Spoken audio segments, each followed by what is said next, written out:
Good morning, afternoon, or night, everyone. I have taken an extremely long hiatus, and after a bit of a makeover, I'm back.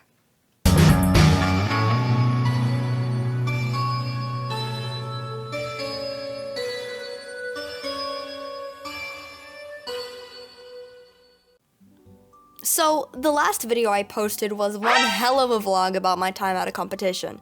If you can't tell by the formatting, I'm not doing that again. I mean the vlog, not the competition. Today, I wanted to do something closer to my roots. I'm redesigning my characters and talking about them. Yay! To get some complications out of the way, these designs have been public for a while now, but I wanted an excuse to rant about my story and characters some more. I'm also open to getting ideas from you guys for future drawings, challenges, or whatnot that I can do. Just as a warning before I begin covering my redesigns, there are some pretty heavy themes in my story. So, if you're uncomfortable with themes of SA, discrimination against those with disabilities, a lot of cults, loss of loved ones, and other more mature topics, I suggest clicking off and watching my other content. I also know that my family watches my videos, so hi guys, please excuse my bad language. I'll be starting in the order that I drew my characters on the canvas that I used for this whole project. So first we'll be talking about Nox. My baby!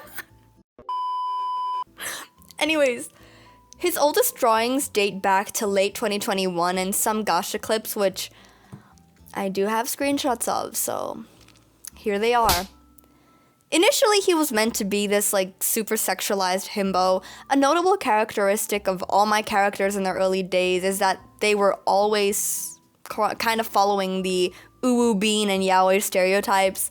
I still have a lot of old cringy videos of those as well. You seem uncomfortable.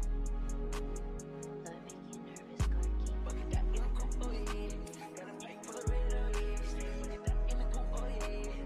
From the get-go, I really liked the idea of giving Nox really dark blue hair.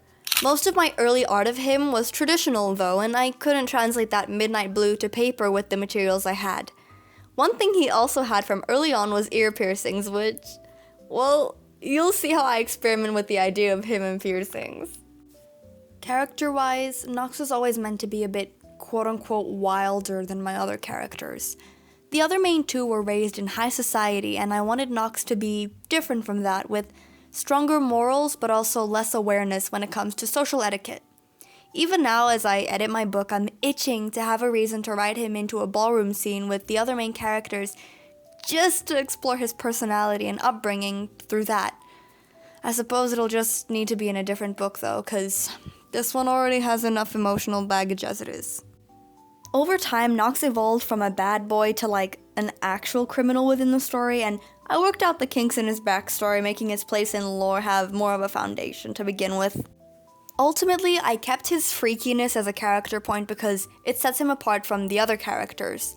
His backstory, as currently written and maintained, focuses on his childhood and adolescence in a low-income household with two other siblings and immigrant parents. He gets bullied for his family's financial situation, but also gets a lot of attention for being A, tall, and B, pretty. Of course, as he grows up, he becomes more and more aware of his parents' struggles and ends up in hot water after trying to steal some valuables to sell in exchange for some money. A group of men catch him red-handed and make him a deal. They'll keep his secret and even offer to help his family out if he gave them himself. And it all went downhill from there. Trauma from early teenage years all the way up to his adult life. Even when he tried to avoid his problems through drinking and partying, he could never really get away from the deal he had made. Sure, his family started doing better thanks to his contribution, but running away from his debt to those guys meant digging his own parents and siblings a deeper grave. So, he endured, until he couldn't anymore. One day, during the afternoon, my main character, Ace, is on patrol around the city, where he comes across a tall man with midnight blue hair standing over the bodies of 5 older men. Blood drips from Nox's raw fists as his chest heaves and his legs shake. Not only did Nox totally kill these people, but he also just got caught by the city's best knight, So obviously, he tries to get rid of his only witness, only to end up having a momentary change of heart and allows himself to be taken in. Some unfavorable discussions later, he was let go on the condition that he worked around the head office of the Elydian Knights organization, aka ECO for short, because I love my abbreviations. And as he worked, he also had to be in constant surveillance by Ace. With all of that out the way, now I can talk about his actual redesign. Since the start, Nox always had a beige, khaki shirt with an open collar. He always had earrings, and I often depicted him with some sort of necklace or bracelet. Most of my inspiration when it came to designing his character and personality always ended up arising after listening to metal music. Hooray! So for his redesign, I wanted to incorporate that inspiration more. Over the years, I've drawn him with different scars, but I wanted to have some particular ones that had purpose in his design this time. Along with that, I also gave him more piercings than just his ears, and for his outfit, I wanted to mix his more casual style with the iconic combat boots and spiked accessories from alternative, especially punk and metalhead fashion. In canon, Nox is 6'6", which is around 2 meters. He is by far the broadest and most physically capable out of all my characters so far. Of course, I kept his facial hair and tried to convey his larger nose, although I do think that I could improve upon the angle, because it kind of looks really derpy. Ultimately though, I'm really happy with how he turned out. The way he looks now offers a pretty decent window into who he is, especially with that resting bitch face. And here's the finished look. I also added some body hair in post. The next guy on the chopping block is the one I have the most history with. I was struggling a lot with my mental health when I made Ace. He was meant to sort of be an escape from my toxic online friends and unpleasant school environment. Never go to sports schools, guys. Those places suck ass.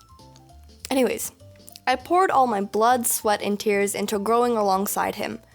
Rather differently from Nox's story, Ace didn't start out looking like himself at all. Initially, he was a reimagined version of an older character I had named Archie. I did make some doodles for comparison, so here's those. As you can see, they weren't too different at the start. At that point, Ace wasn't really himself, and I abandoned his character in favor for other OCs I had at the time. Fortunately, I went back to the drawing board.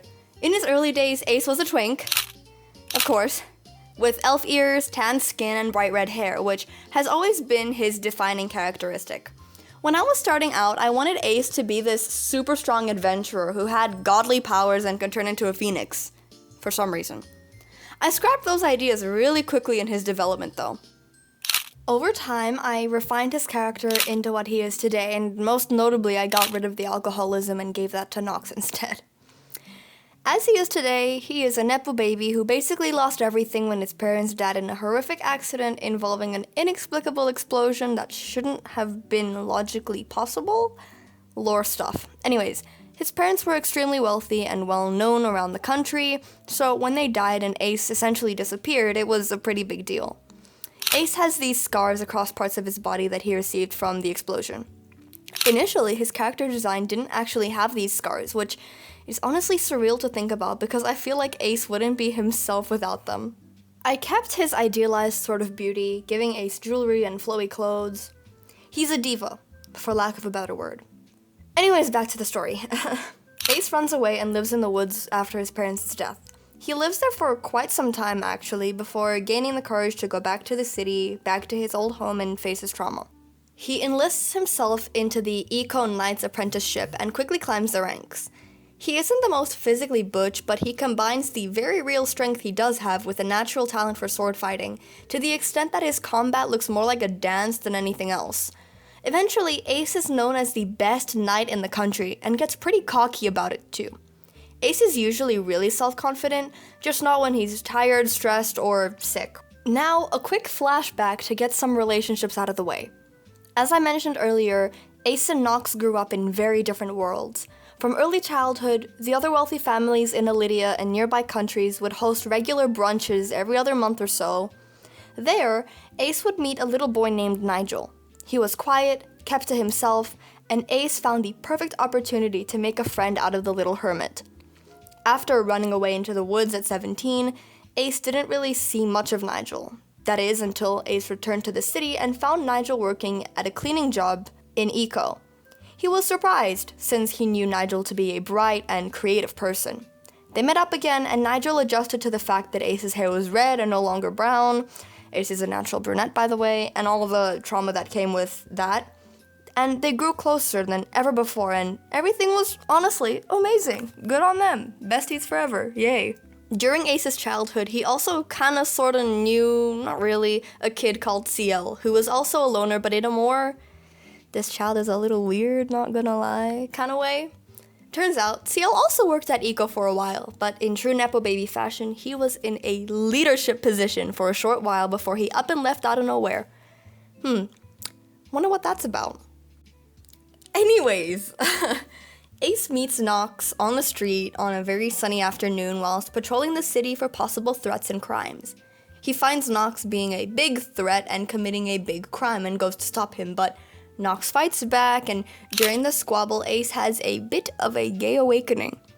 He strikes a deal with Knox, basically saying, "If you don't choke me to death right now, I promise I won't let you get arrested." And it worked pretty well for them.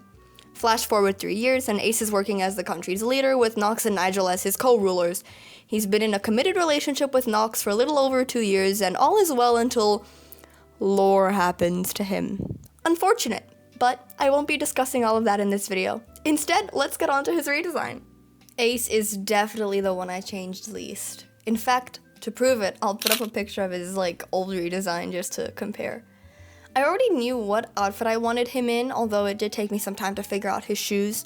For a while now, I've depicted Ace in these long, flowing button-ups with some sort of thing on top.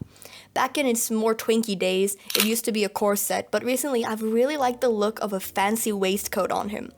Of course, I gave him a sword. He's also got sword-shaped earrings, and I made his hair a little more faded at the roots to try and convey the fact that it's dyed red.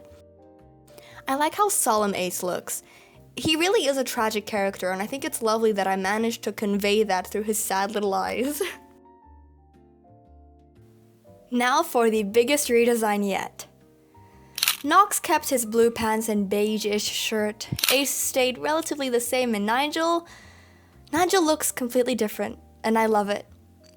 If you've been watching this video closely, you'll notice that in that cringy clip I showed earlier, Ace was flirting with Nigel. Which is weird because now Ace and Knox are the canon relationship. Yes, Nigel has gone through a lot of development. I first made him in Gacha, taking a lot of Ace's ideas, aka being blonde and wearing blue, and I put them into Nigel's character.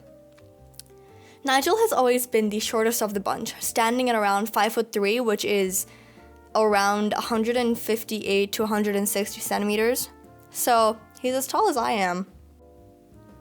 At first, Knox didn't really exist, so a lot of the shipping between characters came from Nigel and Ace. Over time, as I fleshed them out, I did switch those up. As he is now, Nigel is Arrow Ace. He's still blonde, but his eyes have switched from blue to hazel for a very long time, and back to a grayish blue in this redesign. I didn't want him to have blue eyes since it clashed a lot with Knox, but I really like the gray idea. 10 out of 10 passed, Kai. Good job. Anyways, onto his backstory. Nigel's problems began before he was even born, with an absolute tyrant of a mother who decided that she wanted tea made out of a poisonous plant. Pregnancy cravings, I guess. Her husband, none the wiser, did exactly as she demanded. The woman fell sick, and thanks to a lot of money and a lot of medicine, she got better. But the baby didn't. Nigel was born diseased. His body was weak, and he couldn't really do anything but cry. His mother resented him from birth, seeing his frail little body as a disgrace to her family line. Nigel grew up sheltered, homeschooled, and entertained himself with reading since that was the only thing his mother would let him do. He always had an active imagination though, and being shut in his room wasn't good for his developing mind. Nigel met Ace with reluctance. He wanted to be left alone, but Ace wasn't having it. To his surprise, the dangerous world his mother always warned him about was fun, especially when sharing it with others. Nigel was never supposed to live past 4 years old, but he did. In his early teens, he turned his room into a study. He spent all of his time reading about the world, about technology, and about crystals. Okay, this is a little lore drop to explain what these crystals are. They're specifically called alchemist's crystals, and alchemist crystals are a kind of radioactive crystal that produces energy all on its own. There are different kinds: yellow, which are the weakest; green, which have intermediate strength; and purple, the strongest. And usually any kind of direct exposure to purple crystals is harmful and will cause immediate pain, headaches, etc. Nigel did some rebellious things during his teens, namely sneaking out and buying heaps of crystals to start creating little knickknacks with them. He found himself resistant to the electric shocks produced by the purple crystals, though. Very good for him. Almost as if he had some sort of immunity. Turns out, that poisonous plant his mom had only grows in areas with a lot of purple crystals, and he's sorta invulnerable to them. He still feels the effects of the crystals, but in a slightly more toned down way. Nigel made himself a cane with the purple crystal as the handle. It essentially powers his body and nullifies his weakened bones. The only issue is that without the crystal, his limbs only get weaker and weaker, and even though the crystal doesn't do any immediate damage to Nigel, there are still long-lasting effects. Foreshadowing aside, Nigel currently works a really cushy job, being in charge of all the engineering and technology-related things at Eco. Without his genius, the place wouldn't run as smoothly as it does. Nigel isn't a cog in the machine, but the inventor behind it. For his redesign, I was honestly a bit stumped. Nigel's design and fashion has always confused me because I couldn't really pinpoint what to do with him. He's a guy who stays in dark spaces and tinkers with inventions all of the time, but I stopped and thought about other designs that included the whole mad scientist look, and one that really stood out to me was Varian from Rapunzel's Tangled Adventure, especially with the accessories. I gave Nigel a waistcoat with Eco's coat of arms on it. I also gave him an absolute mess of a belt because I think all the extra stuff on it just looks really cool and it emphasizes his need to have tools with him at all times. I also gave Nigel some purple residue on his hands and near his eyes, obviously from the aforementioned foreshadowing crystals. Something that I'm also really happy about is Nigel's body shape. For a while, I've kind of jumped between having him be super thin and wanting him to have an ever so slightly fuller face, more like his co-stars, if you could say that. Anyways, here is the final product. I love him so much. Honestly, this is my favorite redesign. Maybe next to the main villain, but that'll be in another video. Now with them side by side, I can move on to my final notes. These drawings are all their canon appearances.